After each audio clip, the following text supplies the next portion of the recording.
I peeped game long time ago when he told me I never seen that chick before. He wouldn't give me no explanations, cause he knows when I pack my bags it ain't for no vacation. So I'm gonna do my thing. I'm leaving his ass alone.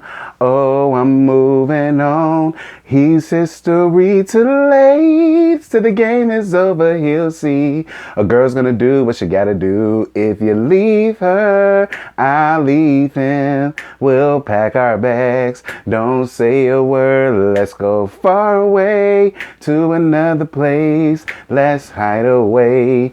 Oh, just you and me. Yes, y'all. I know I ain't got no voice, but oh well. Y'all drop down in the comments. Y'all let me know who the hell that is, since y'all fucked up TLC's Lovesick last night on the other review. I'm still mad about that.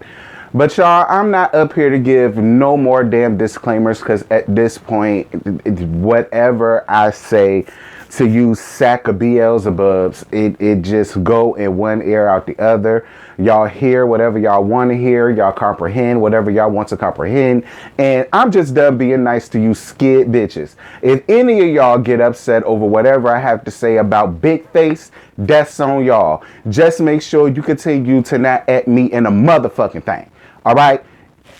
Leave your comments down below. And I just let the T-Subs and the T-Squad handle you bitches accordingly. I'm, you know, because everybody around here grown. And I don't feel like I should have to sit up to be subjected to be asked why I don't like somebody, why I don't see it for somebody, why do I always call somebody out. So whatever, honey. Like I said, I'm watching this as we go along. I don't know what's going to happen in the episode, just like y'all don't know. We all going to be shocked and surprised together.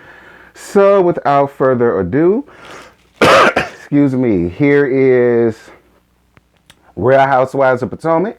This is season 6, episode 6. Crab overboiled. Overboiled crab. Whatever the hell you call it, girl. I'll be back. Alright, you guys. So they finally get back from the restaurant, and they got a couple hours to go upstairs and chill, relax, and lollygag and do whatever. And around that time, excuse me, the caterers was coming around there to do what caterers do, which is get everything together for this nasty crab boil. So the couple, everybody's I would say the couples, but y'all know it's two hoes there that ain't got no man. But nevertheless, the couples all come down there. Girl, Ray and Ray and Karen come down trying to start a damn Soul Train line, girl. Don't get me wrong. Ray did a little two-step, girl. Ray did a little, you know, he did his little, you know what I'm saying, coming down the damn joint. I said, come on, Uncle Biz. Yes, God, bitch, you better be careful though, because I don't want you to slip. I don't want you to jug too hard and then your disc is slipping and all the rest of that shit. You already know you a double knee replacement person. You know that already, right? But shout out to them though. I live for Karen and Ray, and I really hope when me and Trey get married that we become y'all age and we still just as feisty and zeisty as y'all. So G.O. ass had to go inside the house because his old brother Bones could not take the cold no more. Eddie says that he has since talked to his family since last season, and although they're not like where he would necessarily want them to be, that they are taking baby steps. And to me, that's what's important. You know, see, Ashley, that question, I was not mad at you for asking, because that is one question that I loved to have gotten the answer to. So I appreciate you for that, Ashley. See, with this one, you did right by that question. So G and Ashley talked about what happened on the bus, and then G wants to sit up and try to act as if he doesn't know what happened. So then that's when Ashley was like, well, I mean, do you got Alzheimer's? Like, what's T, bitch? How you not remember what the hell we just came off of from the bus? And then that's when Mia wants to chime in and say, you know, Ashley, that's not nice. Mia, I am going to get you together right after these commercial breaks. All right. So, after Ashley asks, does he have amnesia? Does he got Alzheimer's? Mia gets into her feelings and in her bag. And then G gives some bullshit ass apology that Ashley like, girl, whatever. So then Mia gets upset about the whole Alzheimer's thing and then calls out Ashley saying, where's her husband? And Ashley said, bitch, he at home. And she says, is you sure? I said, ooh. I mean, well, Ashley, is you sure that Miss Michael is home? Because, girl, listen, the gag is, we all know where Miss Michael at. Miss Michael is the same place where Juan is, okay, getting that devil dick, all of that 10.5, because I think it's 10.5. I think he getting all 10.5 shoved up his ass somewhere, child. Hell no, he not at home. All right, Ashley, he not at home. You and Dickless know exactly where the fuck y'all husband's at, and it ain't at home. All right. But Mia, here's the thing.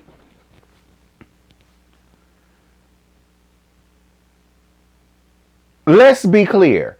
Does Michael have his bullshit? Absolutely. But Mia, so does G. G disrespects you at every fucking turn. G only looks at you as a piece of ass, something that he could control and manipulate because he was able to fund you your damn lifestyle. Giving you this shit that he's giving you, it ain't nothing more than just keeping you here and keeping you happy and so he can continue to treat you any type of fucking way he wants to. Like, just because you don't mind him belittling you and disrespecting you in front of everybody don't mean that another woman is gonna take for that bullshit. Let's be clear. And then Candace, you sitting up here trying to say, well, Ashley sitting up here want to puff out her chest. I mean, you can't say whatever you want to say to somebody, and she, Mia too big, and Mia da-da-da-da-da. Girl, take your own damn advice. You understand me? Because I thoroughly believe, listen, it would have been a much better combat between her and Ashley, in my opinion, than you and Mia, in my opinion, if you want to be real, because Mia looked like she would have towed your ass up from the kitchen to the bathroom to the garage door, bitch. All right, let's be clear. Like, look, that fake shit, I ain't got no time for it, Candace. I ain't got no time for it. You wouldn't have done nothing, and neither would Ashley, okay? But I still feel Ashley would have gave her a much better one for her money than you ever could. All right? Girl, go comb your damn hair because that wig look like a damn haystack. I'm so sick and tired of that shit looking like a fucking tumbleweed while you sitting up there trying to read a bitch. Moving on. So then Karen pops her old ass up out of a cake foray with her clothes on, thank God. And then Wendy says that she gives herself 10s across the board as being the host. And then Wendy, I love you, girl. Excuse me, I love you, girl. But we really didn't see y'all do much of anything but going out to eat. We didn't see y'all take a look at the sites. We didn't see y'all go to any clubs. We didn't see y'all go to any bars. We ain't see y'all go to no hookah bars. We ain't see y'all go to no punk bars. We ain't seen y'all go to no strip bars. We ain't seen y'all do motherfucking thing but sit up and argue with each other in the house and go out to eat. That's all we saw. But you say you give yourself 10s across the board, I'm going to allow you to have your 10s across the board, Miss Wendy. I'm going to allow you to have it. We'll be back after this commercial break. Lord have mercy, Jesus, child. So, all other couples, they get Karen's packages with butterflies in the box, where butterflies fly out, and then on top of the inside of the box is the actual invitations. Now, I've seen those before. I've seen it all the time on Instagram, but I didn't know that the butterflies was alive. Hey, that should be against the law. You giving people them dead ass butterflies. How them hoes supposed to breathe? I don't think them things are supposed to be real. I don't know. But case in point, people got their damn invitations. Y'all know she do everything over the top, honey. So Mia and G. So then Mia and G talks about how, her mom was watching the kids, and then right after Chesapeake, G decided to plan something else, and then they left the kids with the mom, a little bit longer. And according to Mia, Her mama didn't know what to feed one of the kids, and she got frustrated and overwhelmed, and she kept trying to call Mia, and then G picked up the phone, said something to her about calling so much, and then, you know, the mama got short with G, then they came home, and then the mama and G got into an argument, and then she storms off. You know, Mia, I'm gonna tell you something. You are not doing your mama any justice by sitting up here telling what's going on between y'all on camera. Like, I feel like you're asking for way too much out of your mom, and I feel like that would be enough to make anybody just not want to deal or want to shut down. It's like it's bad enough you came up here and you let the entire world know that I'm a recovering crack addict and that I was locked up and, you know, I did this and I did that. Then this is my first time being with the children. You leaving me alone for a lot longer. And I would really hope that this was something that was planned beforehand, because if this was something that G just decided to do out of nowhere and then y'all sprung it on that damn woman, that's a lot. And I think anybody would be pissed about that. Just because they're a grandparent don't mean a motherfucking thing. Like, because I hate when people do that too. You ask me to watch your kids for a certain amount of time, I'm down for that. But then you want to add on extra days or extra weeks or extra this, extra that. And it does become overwhelming. You know what I mean? And then now this argument had to take place. Now you're talking about it on, you know, on the show. You know what I'm saying? Like, I'm not trying to be an asshole about it, Mia, but I'm just saying, like, the way you moving and grooving about it, I ain't really fucking it. So Tacky takes the girls out to go and look at plants along the driveway. Girl, when one of the girls called their house a shack, I hollered. And then even Giselle had to admit, like, yeah, it was a little raggedy. Nah, I won't love nothing. It was a lot raggedy. It was a lot run down. All right, don't get me wrong. It's a little less, more raggedy now. All right. You know, it's still shit, but you sprayed some Febreze on it, and so, you know, it smelled like some shitty lavender. All right, it was just smelling like shit, but now it's smelling like shitty lavender. Dear God Almighty. And then the girls basically told them how they don't want to take no advice from her when it comes to dating, because she's not in anything real. She's never been in anything real. And not only did they add it for that, they added for their daddy. You know, it's a damn shame when your children have to sit up and basically read you the fuck down and break you down like a fraction, because that's what those girls did, Giselle. And that goes back to my point of what I always tell you parents. Y'all think these kids too young to understand, but they not that damn young to understand. They know what's going on. They can easily interpret things. For those girls to sit there and say, girl, we ain't finna listen to you, bitch. You can't even keep a man. Girl, you can't even keep a fake relationship going.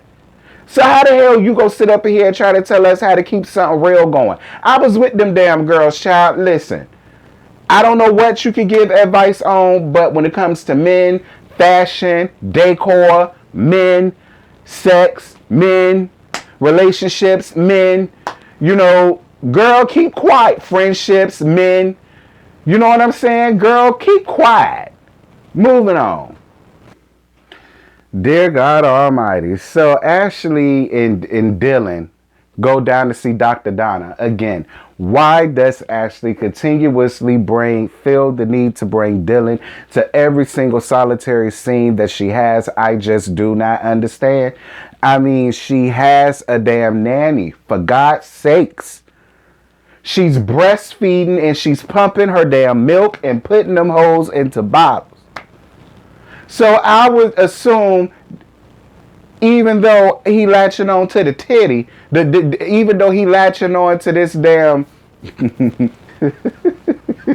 this damn mosquito bite that I call titties, like, I'm sure you got a refrigerator full of damn breast milk just sitting there collecting dust because you just insist on taking Dylan every fucking place you go. How many times do I got to see? This is why stocks are down.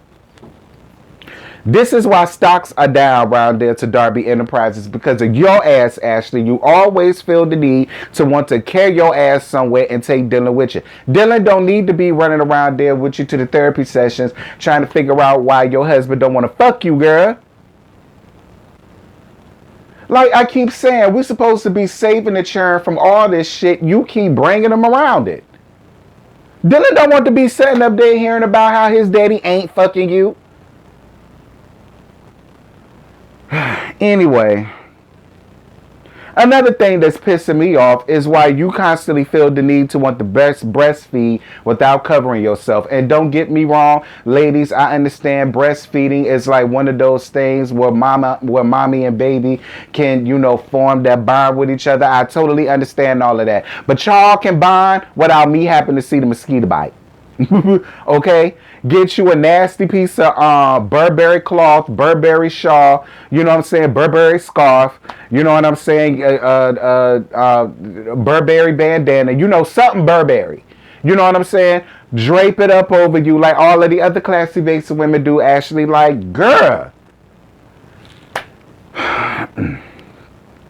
Like I said, I was only pregnant for 2 weeks and I got rid of that greedy ass crumb snatcher. So maybe that's why I don't have a whole bunch of maternal instincts about myself. So she brings up offering Michael sex and he always turns it down and blames it on the fact that he's tired. So when Dr. Donna asks, does she believe him when he says that, she says, yeah, she believes him. But it is a trigger for her because he cheated on her, I think 3 months postpartum or something like that, with Dean, and now she's feeling the same way and he's saying the same things when it's coming to Dylan. But Ashley, if it walked like a duck and quack like a duck, it's a duck. You can't call it anything other than that. And if you're having these feelings, then you need to I'm just saying, Ashley, you need to handle it up. I'm just saying, Michael has already proven and shown that he don't mind making you look like a fucking fool anytime, any day, anywhere. That's that shit that goes back to what I said about Mia, but that's neither here nor there. But girl, we're going to be back after these commercial breaks. Dear God, dear God, dear God. So, child, Wendy and her mama Susan take pictures for her high-ass candles. Wendy, I was going to support your candles, but not if them bitches are $45. $45? Girl, your shit is a one-wick candle.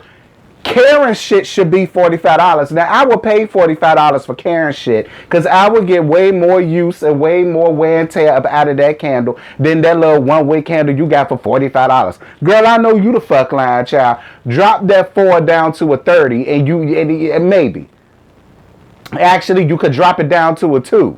That's a plus, child. So then she admits that Eddie has done things behind the scenes in order for the candle to get to where it's at now in production and them taking pictures for it and all that good stuff. Eddie is a good damn man and I live for everything Eddie. So then she talks about being raised Nigerian and how, a lot of the things that her mom did, she appreciates it, but she really wished her mom would have allowed her to have the freedom to do the things that she wanted to do, because even in this, she says that, I could have started off doing this years ago. Maybe this is something that I was really meant to do versus being a doctor. But, her mom gets upset like most parents do. They don't want to hear that they did anything wrong or whatever the case may be when raising. But mama, you did. You may not think you've done anything wrong, but mama, you did. When you have your grown ass child who went through all of these years to go to medical school, to work at Johns Hopkins, to be on MSNBC as a consultant, as well as make it to Real Housewives of Potomac. And out of all of that, she's still not fulfilled in what she's done. Yeah, mama, we have no choice but to blame you. No shade, but we have no choice but to blame you. Deal with it. So Ashley gets a hotel room for her and Miss Michael, honey, for date night. So Ashley brings up, Lil Chris saying that, he would love to get to a better place with him as he is with everybody else. And then Michael goes into, his wife has said filthy things about you and done things. And absolutely, Pat, don't get me wrong, Big Face has done a lot of fucked up shit to you and Ashley, but let's be clear, you have done a lot of fucked up shit to these cameramen who bussy that you was running around here grabbing without their damn permission. And not to mention, Ashley is not no innocent victim in the breakdown between her and Candace. The same way Candace has said and done vicious things, so has Ashley. So stop trying to sit up here and act like you and Ashley are more of a victims in this situation than actually none of y'all are victims in this shit. All of y'all hoes done said some things and done some things that went below the belt. Stop that shit. But the one thing that was interesting was when he made it very clear when he said, bitch, I don't want no new friends. Devil dick is all of the friends I need. Okay, devil dick is all the dick I need. Your ass ain't taking black dick, but girl, this ass is, and I'm not finna let my good thing go because this nigga want to be friends all of a sudden. He can keep him and that Neapolitan dick he got right there his pants because I got the real deal, Holyfield baby, and you bitches ain't about to let my water run dry out of my well. I was down for it, Mr. Michael. I was down for it, period. Say what y'all want about Michael, but I was here for it. We'll be right back. Child, thank God the season finale is next damn week. Dear God Almighty. So, girl, and thank God we do not have to deal with tacky ass fashions and that damn pack of hot dogs, that damn pack of bratwursts that she call a damn neck. Girl, they went down there to the therapist, and girl, you don't need therapy. All right, you need a good stylist because Giselle. The top was cute. The bottom was okay. But then you want to turn around and wear some fucking black and white Converses with all that bullshit. I don't get it and I don't understand. I don't get it and I don't understand. I'm trying to get it, but I just can't. Make it make sense, but I know you can't. So then she brings up the conversation she had with her daughters and about being unemotionally available for them. And then asks why did she reconnect with Ram Dr. Donkey Kong. She said because she wanted to get the family back together. Giselle, tell the truth, shame the devil. You got back with Ram Dr. Donkey Kong because them motherfuckers in production told you you either need to come up here with a man or you just gonna be broke and penniless without one. You gonna be standing in a child line trying to find a nigga that work behind the counter because you ain't finna have no place here. Tell the truth, shame the devil. You was not thinking about your daughters and your kids when you got back with they cheating, philandering ass husband. You weren't thinking about that shit. And them girls know that. That's the real thing. See, you keep trying to play on them girls' intelligence and they constantly show you they're much more smarter at life than you are. Y'all, that's it. That's all I got. I ain't got no more to give y'all. I need to go on ahead and end this so I can get ready for these damn salt wives. I took all the notes down. Whatever I missed will be covered in tomorrow morning's Let's Gag at 11 o'clock, 10 o'clock Central, only on the second channel. And yeah, until these salt wives, Sonny, I'm going to see y'all then. Bye.